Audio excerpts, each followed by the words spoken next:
Hey guys, how you guys doing? It's Monday, March 26, 2018. Hoping you're having a wonderful day, guys, and a blessed day indeed. A few things I want to talk about with you guys today. Very important things. A lot of things are happening right now, okay? You're seeing all these Western states, these sovereign states, expelling these Russian intel officers from their mainland. You know, you're seeing the United States of America, you're seeing Australia, you're seeing, 19 or 20 different EU nations. Iceland has come out and stated that they are going to diplomatically boycott the 2018 Russian World Cup, the World Cup that's happening in Russia later on in this year.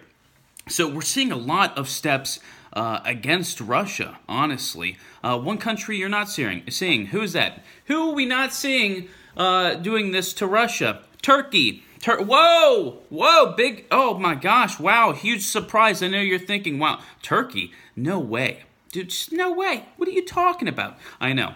Turkey, so far, has stated that they're not going to take any steps against Russia. And we shouldn't be surprised, right? Why is Turkey even a part of NATO? It seems like Turkey is closer to Russia than they are the United States of America as of late. As of right now, Putin and Russia has not really offered any consequence to these actions. Putin said he's going to have the final say, so we're going to have to see. We're going to have to sit here and wait to see what Russia does, because this is pretty big. You know, expelling this many Russians. And so many countries coming together to do it. You know, Russia did come out and state that this nerve agent attack that happened on UK soil, they wasn't perpetrated by Russia, but rather perpetrated by the United States of America and the UK to frame Russia. And it's not like we've seen that before, right?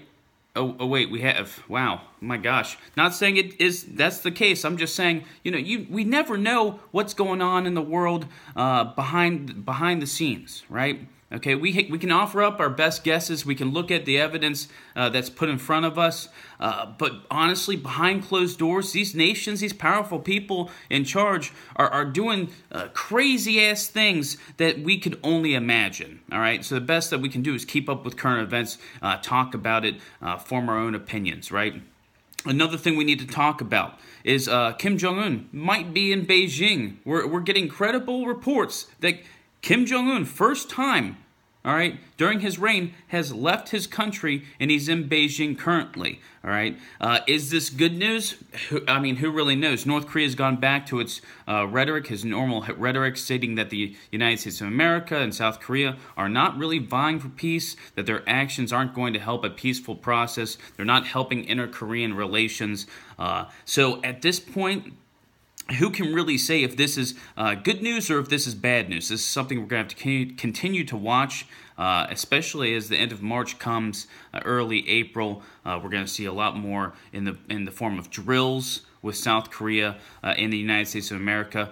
Possibly we might even see a North Korean missile launch. You know, we'll have to wait and see. All I know is this alleged meeting between Kim Jong-un and the Chinese in Beijing, we can't say that it is for better or for worse, okay? All we can look at is the evidence. And what's the evidence tell us? Is peace coming on the Korean Peninsula, okay? A long-lasting peace with denuclearization. Look at the evidence, all right? Look at the different military movement, okay? Look how drills are still going on, okay? Sanctions have not been lifted. How the KCNA and North Korea really haven't come out and stated, hey, yeah, peace is achievable. Denuclearization is going to happen. None of this stuff's happening. Ambassador John Bolton being put on National Security Advisor. You know, big warmonger. Look at the evidence here. Is peace coming on the Korean Peninsula?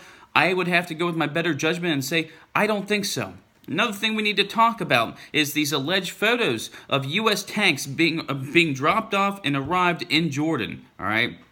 Now, we've talked about how in Syria, it looks like the West is getting ready for a strike against Damascus. And it looks like that this is even more evidence to gather or to see. Okay, even more evidence to show that this is going to occur.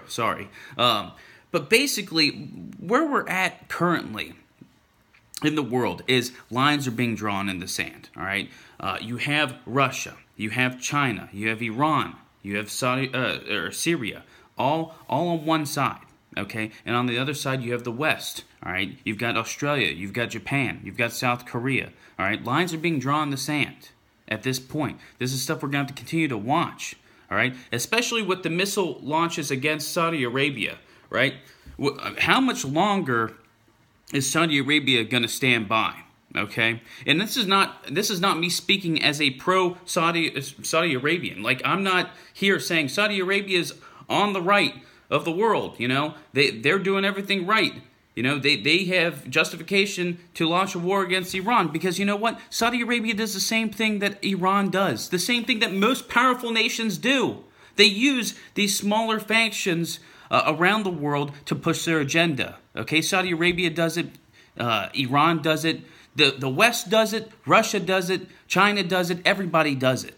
Okay, so we're going to have to continue to watch that situation because what we've seen from Nikki Haley at the UN with Saudi Arabia and what they've been saying, all right, they're pushing for a war against Iran, all right? And what's currently happening is you see Iran not only in Yemen, you're also seeing them in Syria, all right? Israel's not happy, Saudi Arabia's not happy. Israel and Saudi Arabia, for the first time in forever, have actually close, good ties, good relations. And why? Because they're about to go to war against Iran together. That's something we have to also continue to watch. A lot's going on, guys. Lines are being drawn in the sand. We're going to have to continue to watch it, guys. As more information about it comes out, I'll let you guys know. We'll talk about it, we'll discuss it. Have a beer, say a prayer, and as always, guys, keep your eyes to the skies. God bless.